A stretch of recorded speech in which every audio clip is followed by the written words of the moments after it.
and with Adam McGrew, and he just did an incredible presentation. We're doing some role playing today in the office, and he had this concept, which is when you're getting down to talk about commissions, you do something that's really unique. You do a search of all the properties in the neighborhood, like a radius search. Correct. And then you check out what other people are offering in terms of compensation, right? Yep. So how does that work?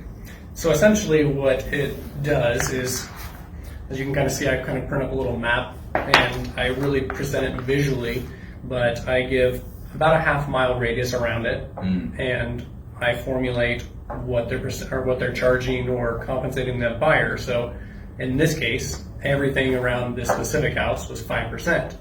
Total compensation, meaning the buyer's agent was getting half of that. Yes, so 2.5 to the buyer's agent, and that's a very predominant thing because I use it within my own marketing strategy to find out if this specific area, the home's going to be competitive or not.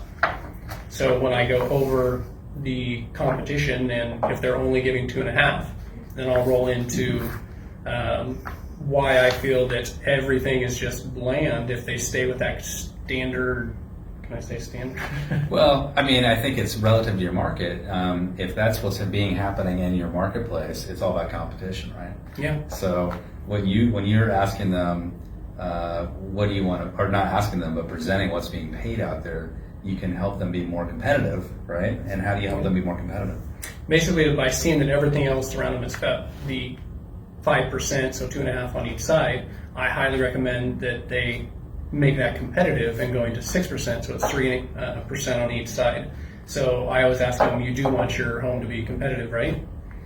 And what's interesting is the numbers don't matter. So let's assume that in this market, that the numbers were, the average was 3% that was being offered, or 3.5% that was being offered in that radius. It's the same conversation with the seller, because you could say, if you want to be competitive and maybe incentivize the buyer's agents, maybe we want to offer 4. It's just another way to motivate buyers or buyer's agents to go out and show these listings. I thought it was brilliant.